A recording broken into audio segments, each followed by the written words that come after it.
안녕하세요. 한류와 언어 12주차, 12주차 1차시 영상 강의를 시작하도록 하겠습니다. 업로드된 12번째 PPT를 이쪽을 먼저 살펴보도록 하죠. 일단 우리가 여태까지 드라마를 구체적으로 살펴본 적은 없었죠. 그래서 지난번에 이제 K-팝 관련돼서 이제 살펴본 이후로 오늘은 한류 드라마에 대해서 한번 개괄적으로 살펴보도록 하겠습니다. 드라마의 경우는 전체적인 그런 어떤 분석보다는 개별 드라마에 대한 분석들이 굉장히 많고요.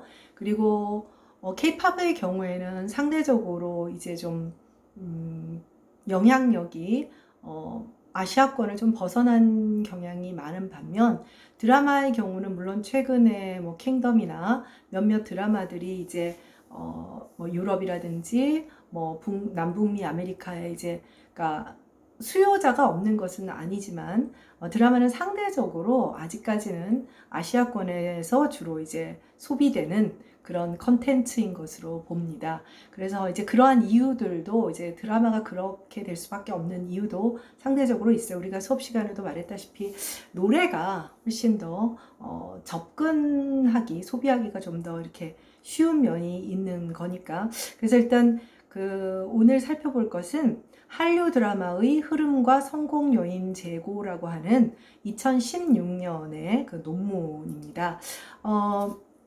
이제 우리가 지난번에 한류의 시작을 뭐 97년으로 볼 것이냐, 98년으로 볼 것이냐, 사실 이제 정확하게 짚을 수는 없지만 굉장히 이제 널리 이제 한류의 시작처럼 알려진 것이 사실 이제 겨울연가인데 이 겨울연가는 우리가 이제 지난 시간에 이제 스타덤까지 배웠었잖아요. 팬덤과 스타덤까지.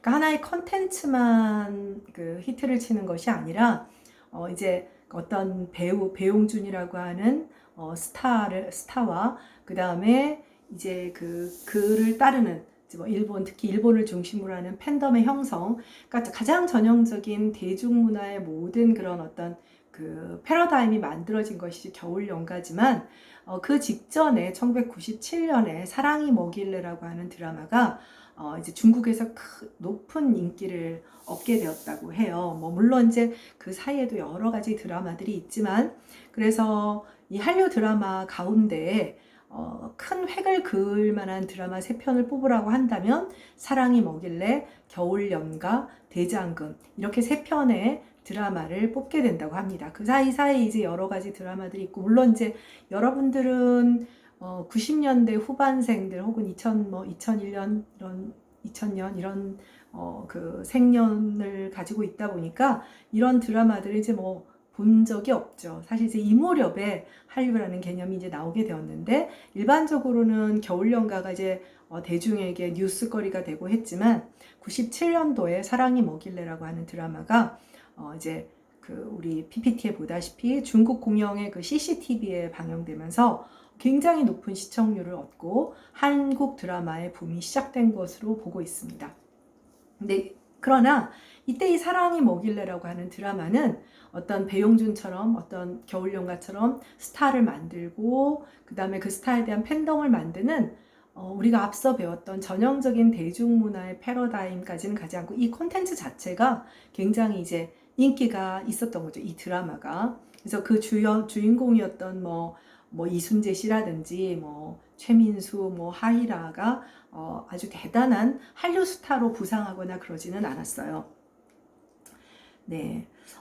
두 번째 단락에 보면 방송 콘텐츠가 해외에 수출된 사례는 이제 뭐 물론 그 이전에 뭐 여러 가지 영화제에서, 사실 이제 해외에서 상을 받거나 그런 것은 아무래도 이제 영화가 먼저기는 했죠. 영화가 먼저기는 했지만 방송 콘텐츠는 1987년에 텔레비전 애니메이션인 떠돌이 까치라고 하는, 여러분들은 잘 모를 텐데 이제 이게 그 야구 선수와 관련된 뭐 영화화 되기도 했던 그런 애니메이션이긴 하지만 프랑스로 수출이 됐지만 크게 성공을 거두지는 못했던 거예요. 그래서 사실 한류의 시발점은 지난번에도 대만에서 이제 그 용어를 만들었다. 우리가 이 수업의 첫 부분에서 이제 대만이다라는 이제 얘기를 많이 하지만 사실은 이제 그 컨텐츠 자체가 굉장히 크게 터진 것은 이제 97년에 사랑이 먹길래고 그 이후에 이제 이런 용어가 만들어졌다. 뭐, 네, 이렇게 보통 보고 있죠.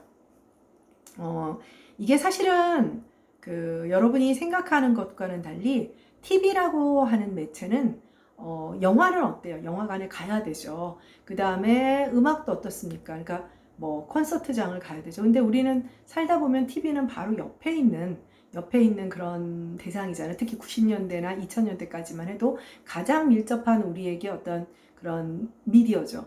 미디어인데 이런 아주 친숙한 TV라고 하는 미디어는 라디오도 사실은 마찬가지예요. 라디오도 마찬가지여서 전통적인 뉴 미디어자 지금 20세기 말 21세기에 보면 어떤 굉장히 전통적인 어떤 대중문화의 패러다임을 중심으로 갖고 있는 그런 미디어이기 때문에 사실은 드라마 같이 어떤 특정의 문화를 반영하는 어떤 국가나 문화의 배경을 갖고 있는 것들이 쉽게 이제 소비되기가, 그러니까 수용되기가 쉽지 않은 면이 있어요. 이제 그런 걸 뒤에 가보면 이제 문화 할인율이다 뭐 이런 얘기를 하게 되는데 나중에 다시 살펴보게 될 겁니다. 그래서 이 중국에서의 사랑이 뭐길래 붐 이후에 이제 일본에서 겨울연가가 크게 터지고 대장금은 여러분도 알다시피 범아시아적이다. 그러니까 사실은 뭐 거의 이제 서남아시아 이제 아랍권까지 큰 영향을 미치게 되었죠. 그래서 뭐 그 이후에 여러 가지 드라마들 뭐 주몽이 아랍에서 뭐 90%에 가까운 시청률 올렸다 뭐 이런 것들은 각각 그 문화권마다 인기가 있는 드라마들이 조금씩 다릅니다. 그 얘기도 나중에 살펴보도록 하죠.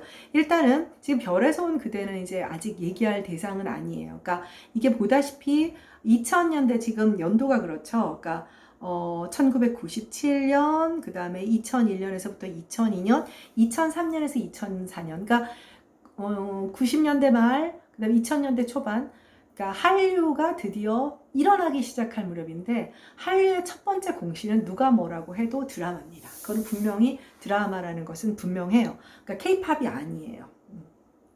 다음 페이지로 가도록 하겠습니다. 그래서 한류 드라마의 흐름과 성공 요인 이렇게 얘기를 했는데 우리가 사실은 지난번에 대중문화의 속성 그리고 할리우드에서 그레이스 켈리나 뭐 머릴린 몰로 이후에 마돈나나 마이클 잭슨이 스타가 되는 그 과정을 봤을 때 어떤 그 하나의 컨텐츠가 사람이든 뭐 어떤 영화든 드라마든 그 컨텐츠가 성공한 다음에 분석을 해보면 답은 나오지만 그 성공했던 드라마 혹은 스타의 모든 패턴을 따라한다고 해서 반드시 성공한다는 보장은 없다. 그래서 왜 그 조작론이라고 하는 것이 갖고 있는 한계에 대해서 우리가 살펴봤었죠. 그래서 일단은 뭐 성공 요인이라고 하지만 그 성공 요인을 다 따라해도 성공하지 못한 드라마들도 꽤 있습니다. 네, 일단 그래서 그 90년대 드라마로 시작해서 2000년대 중반까지는 한류의 드라마가 한류의 흐름을 주도했고 2008년을 전후로 해서 드라마의 영향력이 감소하기 시작합니다. 이게 사실은 그 배경이 뭐냐면 중국이 문화적으로 개방을 하기 시작을 해요. 그래서 중국 사람들이 이제 소위 말해서 미드나 일들을 보기 시작합니다. 우리나라도 마찬가지잖아요. 그러니까 요즘은 우리나라 사람들이 이제 중드라고 해서 중국 드라마를 또 좀 보기 시작하는 것처럼 요 무렵이 이제 특히 이제 중국이 과거에는 굉장히 폐쇄되어 있던 것들이 좀 오픈되면서 미국 드라마라든지 또 일본 드라마들을 접하게 되면서 한류 드라마, 한국 드라마의 매력이 좀 감소하게 됐고 상대적으로 이제 뭐 핸드폰이라든지 유튜브라든지 이런 것들을 통해서 좀 뭐랄까 소수 마니아층이긴 하지만 이제 유럽이라든지 아메리카 대륙 또 이런 쪽으로 좀 뻗쳐나가는 면은 있지만 상대적으로 중국에서나 일본에서처럼 어마어마한 한류 붐을 형성하지는 못했어요. 근데 그걸 바통을 이어받은 것은 이제 말 그대로 K-팝이 되게 되고 지금 이제 그 뭐 BTS에 이어서 이제 터지게 된 거죠. 음악이라고 하는 것이 상대적으로 이제 그 우리가 앞서 배웠던 번역이라든 물론 이제 번역이나 또 뭐 로마니제이션 이런 것들이 필요하기는 하지만 상대적으로 품이 좀 덜 들죠. 우리가 지난번에 번역이나 자막 붙이는 거 봤었잖아요. 그러니까 품이 덜 들거든요. 그러니까 예를 들면 그 한류 콘텐츠를 내보낼 때 영어 자막이나 이런 걸 좀 성의껏 잘 안 넣는 이유도 뭐냐면 노래 자체는 뭐 예를 들면 어떤 뭐 가수들이 K-팝 아이돌 스타들이 뭐 놀고 하는 무슨 어떤 특정의 예능 프로 같은 것들은 이제 번역을 팬들이 필요로 하지만 노래는 사실 안 그래도 되는 면들이 있잖아요. 그러다 보니 아무래도 K-팝이 좀 더 손쉽게 또 특히 스마트폰의 보급과 함께 한류의 핵심 콘텐츠가 되었던 것 같습니다. 네, 그래서 각각 이 드라마들은 한류 드라마를 이야기했을 때 대표성을 갖고 있는 세 개의 드라마라고 합니다. 그러니까 사랑이 뭐길래는 초기 대표작, 겨울연가는 성장기 대표작, 대장금은 확장기의 대표작. 사실 이제 한류에서 가장 크게 성공한 것이 대장금이라고 해요. 다음 페이지로 가도록 할게요. 네. 이제 K-드라마 초기 대표작인 사랑이 뭐길래입니다. 여러분들 본 사람이 없을 텐데, 선생님도 이 세 개의 드라마 중에 제대로 처음부터 본 거는 사랑이 뭐길래 밖에 없어요. 오히려 겨울연가나 선생님이 봤더니 한류 드라마라고 하는 걸 오히려 피해가면서 봤더라고요.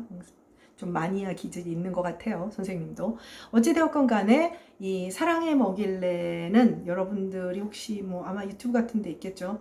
그래서 아주 지금 여러분들이 보면 너무나 촌스럽고 오히려 여성들의 입장에서 어떻게 저럴 수가 있어 라는 막 아버지가 딸 머리를 막 빡빡 뭐 잘라버린다든가 네, 굉장히 그 가부장적인 그것을 긍정적으로 그린 것은 아니에요. 긍정적으로 그린 것은 아니고 코믹하고 해학적으로 그려서 뭐 굉장했죠. 그러니까 여러분이 생각하기에 이제 뭐 모래시계나 이렇게 굉장히 히트했던 드라마들은 문화적 배경이 이제 한국 사람들이 공감할 만한 그런 배경을 갖게 될 때는 한류 드라마로서 성공하기가 굉장히 어렵죠. 뭐 얼마 전에 뭐 미스터 선샤인 같은 경우도 일본 사람들은 잘 볼까요? 보면서도 좀 불편할 수도 있으니까 불편한 영화를 이런 어떤 대중 콘텐츠로 소비하기에는 않겠죠. 근데 사랑이 뭐길래는 아주 가부장적이지만 중국 사람들도 비슷한 어떤 그런 문제를 갖고 있으니까 이제 근데 우리나라에서도 굉장했어요. 그래서 한국에서도 65%의 시청률을 기록하고 그래서 내용은 뭐냐면 두 집안의 전혀 다른 분위기를 가지고 있는 두 집안의 자녀가 결혼을 합니다. 그래서 가부장적이고 위압적인 이제 이순재 씨 집안이에요. 그래서 이사장 집안과 아주 민주적이고 자유분방한 박 이사 집안이 사돈을 맺어요. 그러니까 이제 이 가부장적인 이순재 씨의 아들이 최민수고 이렇게 자유분방하고 이제 말하자면 여성을 좀 존중하는 집안이죠. 그래서 하이라는 그런 집안에서 이 둘이 며느리가 됩니다. 며느리가 되면서 뭐 한쪽은 한옥집에 살고 한쪽은 이제 뭐 이제 소위 말해서 이제 좀 현대적인 양옥집에 살고 이런 것으로 지금을 보면 여러분들 유치하다고 안 볼 거예요. 다양한 에피소드를 보여줘요. 근데 이거는 이렇게 이제 뒤에 가보면은 이런 드라마들이 갖고 있는 갈등과 모순이라는 얘기가 나오는데 극단적인 갈등이죠. 사실은 현실 세계에 있다면 이 두 집안의 자녀가 결혼한다면 6개월 뒤 이혼이라고 생각하는 게 맞을 거예요. 근데 이런 것들을 아주 해학적이고 이게 이제 나중에 보면 고전문학적 속성이라고 우습게 유머러스하게 해서 해결을 하는 그래서 굉장히 인기가 많았죠. 네, 사랑이 뭐길래 내용은 그렇고요. 뭐 그래서 김혜자 씨가 여기 뒤에 그림을 보면 아주 그냥 가부장적인 남편한테 소리만 질러도 구석에 막 움찔거리는 지금으로 말하면 이거 폭력 남편이에요. 그래서 그래서 그 남자 주인 아들 최민수 씨 이름이 대발이 아버지였죠. 그래서 신드롬. 지금은 신드롬이 안 되고 사회적 문제가 될 만한 드라마였을 수도 있어요. 다음 페이지로 가겠습니다. 네, K-드라마 성장기의 대표작인 겨울연가입니다. 아까도 말했다시피 이 겨울연가에서는 드디어 스타가 말하자면 한류 스타가 등장을 하게 된 거예요. 한류 스타와 한류 스타의 어마무시한 팬덤이 등장을 하게 된 거죠. 그래서 지금은 여러분들 뭐 우리나라 스타들이 뭐 연예인들이 외국 공항에 나면 팬들이 나와서 환호하고 그걸 일반적으로 보고 있지만 옛날에 그 배용준 씨가 일본 그 나리타 공항에 내렸을 때 팬들이 일본 여성들이 환호하고 이런 것을 뭐 뉴스에서 보고 다들 놀라워하고 그러면서 사실은 이 겨울연가 덕에 한일 간의 어떤 문화 교류 이런 것들이 굉장히 활성화되면서 뭐 그 배용준 씨가 뭐 압구정동이나 뭐 이런 데서 하는 그 카페나 음식점에는 일본 여성들이 뭐 잔뜩 와 있고 뭐 그랬던, 그러니까 또 다른 굉장히 긍정적 역할을 했던 드라마예요. 이후로 이게 대성공을 하고 나니까 연작 시리즈라고 해서 뭐 가을 동화는 이거, 그러니까 겨울 했었죠. 가을 동화, 여름, 봄 다 있었는데 그 뒤를 이제 흐지부지 됐었어요. 이제 가을 동화까지는, 가을 동화도 꽤 성공을 했지만 항상 그러죠. 뭐 전편만 한 속편이 없다라는 얘기 있었죠. 겨울 연가만한 대히트를 치지를 못했던 것 같아요. 네. 그래서 여기에는 이제 그 다음에 우리가 흔히 알고 있는 뭐 굿즈라든지 관련 상품이라든지 관련 관광 파생 관광 상품 이런 것들이 나오면서 이제 알게 되는 거죠. 이제 국가적으로도 이게 돈이 되는구나. 이게 사실 굉장히 고부가 가치의 문화 콘텐츠 사업이 되는구나를 알게 되는 거죠. 알게 되면서 이제 그때부터 한류를 정부 차원에서 지지하는, 뭐 지원하는 그런 시스템을 갖게 된 겁니다. 두 번째 단락은 그러한 얘기고요. 뭐 내용은 여러분들이 알는지 모르겠지만 뭐 뻔한 얘기입니다. 뭐 최지우와 아름답고 잘생긴 남녀 주인공의 이루어지기가 너무나 어려운 애절한 사랑, 그리고 또 거기에 그 서브 주연들도 또 막 못됐고 그렇지 않고 막 또 그렇죠. 그 다음에 또 여기에 남성 주인공의 자아 찾기, 그러니까 사생아 얘기예요. 아버지 찾기. 그러니까 이게 그 두 축이에요. 뭐 너무너무 뭐 그래서 출생의 비밀도 통속적 내용을 중심으로 해서 서사가 가진, 사실은 말도 안 되는 서사죠. 그러니까 한류 드라마가 비난을 받을 때 뻑하면 기억상실, 뭐 뻑하면 뭐 출생의 비밀 이런 얘기가 나오는 것들도 사실 이런 배경이 있습니다. 그래서 이런 것들이 영상, 음악, 배우들의 패션, 그 다음에 일본인들이나 다른 나라 사람들이 볼 때 뭐 눈이 오거나 이런 뭐 이국적 배경, 뭐 예쁜 소품 이런 것들을 통해 동화 같은 환상적 이미지를 통해 이제 어마어마한 대성공을 하게 되죠. 다음 페이지로 가죠. 뭐 여러분들 남이섬 다들 놀러 가봤죠? 뭐 예전에도 남이섬이 어느 날 남이장군 얘기는 사라져버리고, 네.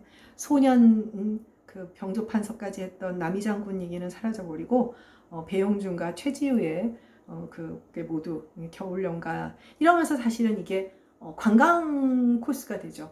뭐 뒤에 대장금 얘기하겠지만 대장금 파크 같은 것들도 뭐 지금도 와서 그러니까 여러 가지 이런 부가가치적인 그런 효과를 내게 된 겁니다.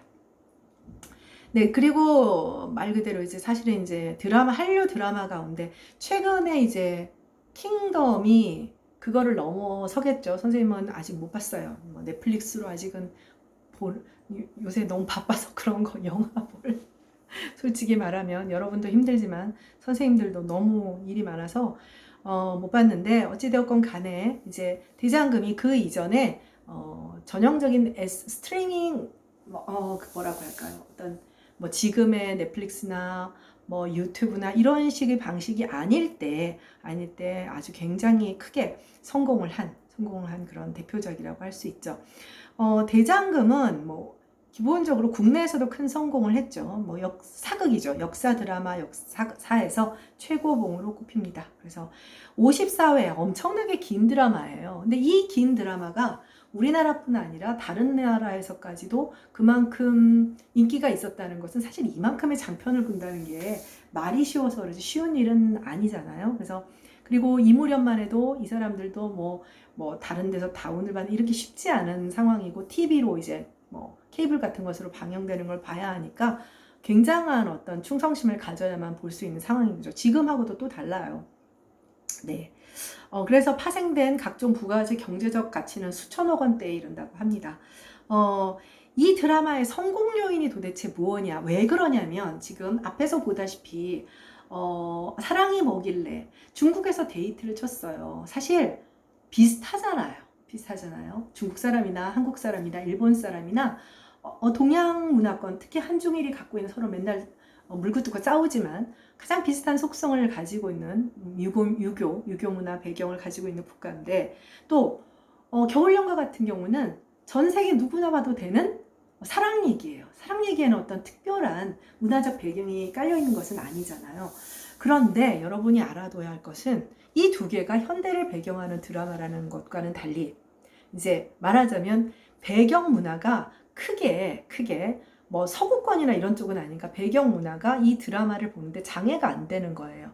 그런데 대장금은 어떻죠? 사극이라고요. 사극. 아까 미스터 선샤인을 얘기했죠. 미스터 선샤인 같은 경우 우리는 보면서 눈물을 흘리고 보게 되지만, 글쎄요, 뭐 혐한 의식을 가지고 있는 일본 사람들이 볼 때 그럴까요? 그렇지 않겠죠. 네. 뭐 인류애적인 관점에서 보는 일본 시청자들도 많겠지만, 그러니까 상대적으로 어떤 역사를 배경으로, 특정 국가의 역사를 배경으로 할 때는 문화 할인율이 낮아져요. 문화 할인율이라는 건 뭐냐면 그냥 비유적인 표현인데, 말 그대로 어떤 특정 배경 때문에 이 드라마가 갖고 있는 좋은 속성이 깎여 내려간다는 거예요. 보고 싶어지지 않아진다는 것이죠. 근데 사극은 그렇잖아요. 그리고 꼭 보고 싶지 않은 이유에는 싫어서라기도 하지만, 뭐 우리가 예를 들면 아제르바이잔의 역사 얘기를 도대체 거기 역사를 모르면 이해하기 어려운 부분이 있죠. 근데 대장금은 역사를 배경으로 하되 한 개인의 서사, 그러니까 개인의 서사라고 하는 것은 기본적으로 어떻게 됩니까? 한 개인, 인간이 가지고 있는 공통보편의 속성을 갖게 되잖아요. 그래서 이 개인의 서사를 전면에 내세웠다는 것이 결국 사극이지만 큰 성공을 했다는 거예요. 그리고 또 한 가지는 뭐냐면 그러니까 여성이 사극의 주인공이라는 거죠. 그리고 이 여인은 궁녀죠, 궁녀. 여러분들 우리가 알고 있는 대부분의 사극은 어때요? 왕자, 왕비, 대왕대비, 그쵸? 아니면 왕의 어마무시한 첩, 뭐 이런 사람들이 주인공이 되죠. 사실은 기득권자고 기존의 강력한 권력의 패러다임 속에 있는 사람들의 이야기를 다루는 것이 사극이에요. 그런데 여러분이 알다시피 대장금의 주인공은 처음에 어떻게 들어가요? 그냥 뭐 평민인 셈이죠. 들어가서 궁녀로, 말하자면 이제 음식을 만드는 궁녀로 들어갔다가 나중에 의녀로 바뀌어요. 어찌되었건 간에 궁에 있거나 말거나 신분이 높은 사람은 아니죠. 그쵸? 거기다가 여자예요. 거기다 여자죠. 그리고 궁 안의 이야기지만 그 이야기의 중심은 뭐 음식을 만드는 궁녀들이거나 아니면 사람을 뭐 다루는 의녀들의 이야기가 중심이 되는 거예요. 요즘에 넷플릭스 같은 경우는 거기에 이제 판타지 요소까지 들어가서 더하지만 다른 차원에서 얘기를 해야 되지만, 거기에 의녀가 주인공이고 이번에는 왕자가 주인공인 거예요. 두 남녀 주인공이죠. 그러니까 이러한 배경이 사실 대장금에서 비롯된 개인적 서사가 점점 발전해서, 개인 서사의 발전은 어때요? 역사적 배경이 무엇이건 간에 어떤 보편적 정서에 호소할 수 있는 면이 생기는 거죠. 그랬기 때문에 대장금은 큰 성공을 거뒀던 것으로 보여요. 실록에 등장하는 한 구절을 바탕으로 완전히 새롭게 창조된 인물이다. 그 이후의 드라마에서 이런 모티브를 사용하는 경우가 굉장히 많습니다. 뭐 예를 들면 별에서 온 그대 같은 경우도 광해일기의 한 모티브를 가지고 이야기를 풀어가잖아요. 이게 사실은 첫 시발점인 것이죠. 이제 픽션을 만들어내는데 뭔가 실록에 근거한다 그러면 좀 더 설득력이 있게 되는 거잖아요. 네. 자, 그리고 중요한 것은 그럼에도 불구하고 사람들이 또 익숙한 패러다임을 따라가요. 영웅서사.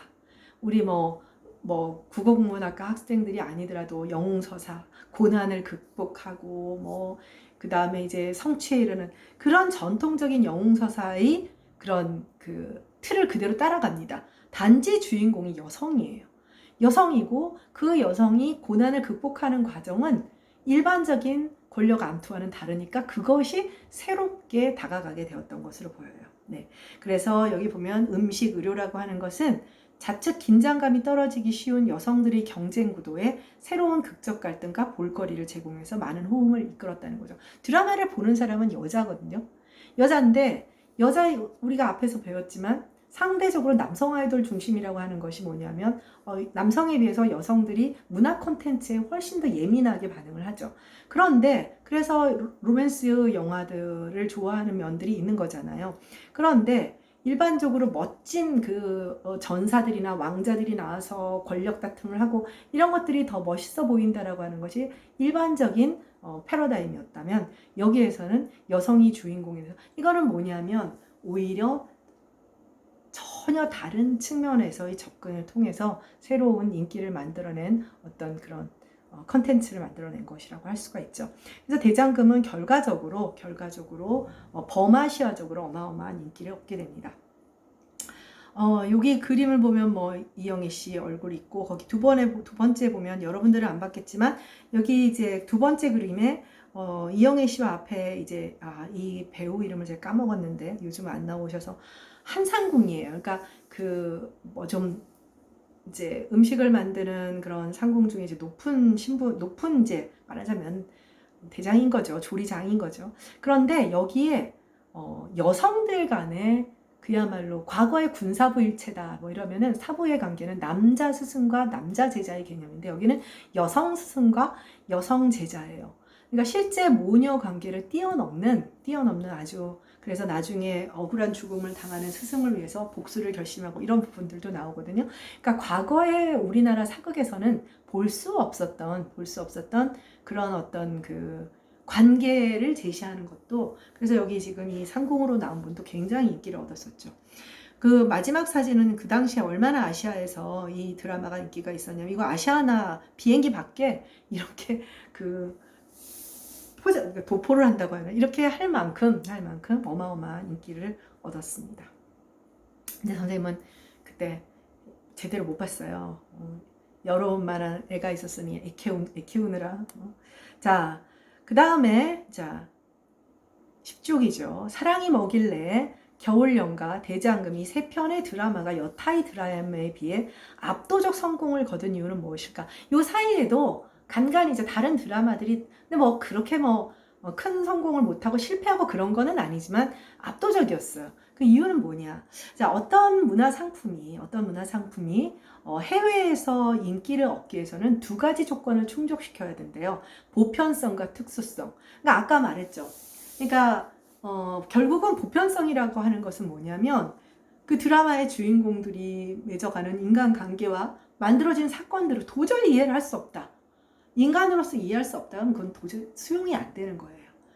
그러면 보편성이라면 인간이라면 인종이 다르고 외모가 다르고 역사가 다르고 국가가 달라도 저 사랑하는 마음은 알겠다, 스승을 따르는 마음은 알겠다, 저렇게 괴롭히는 사람은 혼내주고 싶다, 이런 어떤 보편적인 정서와 특수성이라고 하는 것은 뭐냐면, 킹덤이 인기가 있는 이유는 뭐예요? 좀비는 뻔하죠. 뭐 킹덤이 그렇다면서요. 왕자의 왕자의 게임인가? 뭐 서구식의 그런 어떤 드라마와 그 다음에 좀비 얘기, 이런 것들, 그 스토리의 구성 자체는 뻔한데 그 안에 들어가 있는 좀비가 동아시아의 어떤 국가의 그것도 중세를 배경으로 한다. 자, 보편성에다가 특수성, 물론 좀비는 판타지물이지만 배경이 되는 특수성이 굉장히 큰 작용을 하는 것이죠. 뭐 갓이 되게 유명해졌다면서요.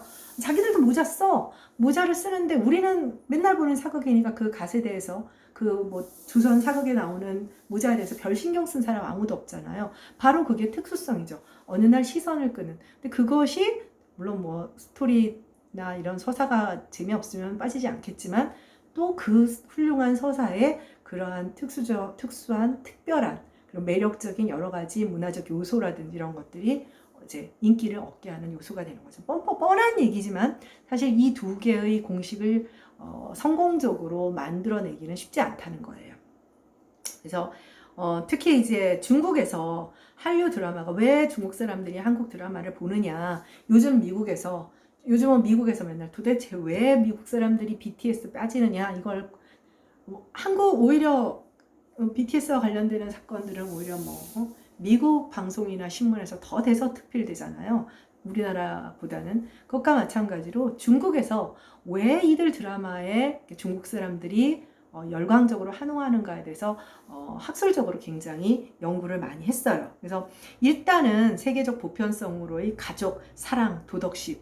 그쵸? 뭐 할리우드 영화 보세요. 뭐 결론은 버킹엄이에요. 우리 가족 이렇게 나오잖아. 사랑. 그리고 뭐 할리우드의 그 여러 가지 마블 영웅이나 뭐 영웅들 생각해 보세요. 너무나 절절한 도덕심을 보이죠. 이거 없는 국가가 없어요. 이것을 훌륭한 가치로 보지 않는 국가란 국가가 아니겠죠. 거기에 한국적 특수성으로서의 스타일의 어떤 연출의 스타일, 그래서 탄탄한 가족의 스타일, 스토리, 동양적 정서, 그 다음에 고급스러운 영상과 음악, 배우, 뭐 이런 것들의 종합 선물 세트다. 네, 다음 페이지로 가도록 하겠습니다. 네, 뭐 그래서 대장금으로 이제 최정점을 찍게 되면서 이제 2000년대 요 무렵부터 코리안 웨이브, 이제 서구 문화권에서도 관심을 갖게 되고, 또 이런 것들이 이제 뭐 유럽이라든지 아메리카 쪽으로도 이제 파고 들어가게 되죠. 또 매체들이 이제 뭐 SNS의 발달과 더불어서, 그래서 전반적으로 이제 그 중앙일보에서 2005년에 이제 말하자면 7명의 그 방송사 국제 전문가들이라는 사람들은 뭐냐면 자기들이 미리 보고 상품을 보고 바이어가 되는 거예요. 이제 봐서 이 드라마를 살까 말까 고민을 하는 그런 사람들이, 이걸 왜냐면 자기들도 사서 방송에 풀었을 때 적절한 시청률이 나와서 또 뭐 선전도 광고도 붙고 그래야지 그 수지타산을 그 수익을 얻게 되는 거잖아요. 그래서 7명의 전문가들에게 물어봤대요. 그래서 중앙일보에서 뭐 영국 BBC, 뭐 독일 도이치, 뭐 멜레, 뭐 그 다음에 뭐 미국, 뭐 여러 가지 이렇게 7 이 사람들한테 물어봤더니 두 번째 단락의 얘기가 러브 스토리가 아주 매력적이다. 뭐 전체적인 스토리 서사가 좋다. 인간적인 정서를 잘 묘사한다. 보편적 감성을 중시해서 좋다. 배우와 감독이 뛰어나다. 애정, 가족 등 아시아 공통 정서를 잘 표현한다. 이거는 상대적으로 이제 아시아권에서 나온 얘기죠.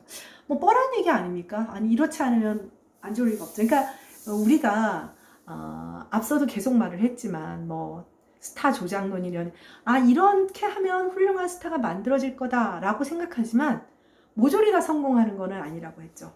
그래서 기획사에서는 ABC라고 하는 컨텐츠를 내놓고, 그게 한 개인의 스타일 수도 있고 드라마일 수도 있고 영화일 수도 있겠죠. 내놓고 결과적으로는 소비자가 선택하게 되는 문제라는 얘기를 했는데, 이건 이렇게 하면 어떤 드라마들 좋지 않겠어요?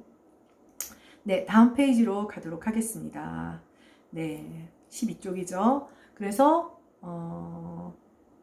잠깐만요. 네, 지금 그러면 1차 시는 여기까지만 하도록 하고 중국의 구체적인 평가에 대해서는 다음 차시에서 살펴보도록 하겠습니다. 수고했습니다.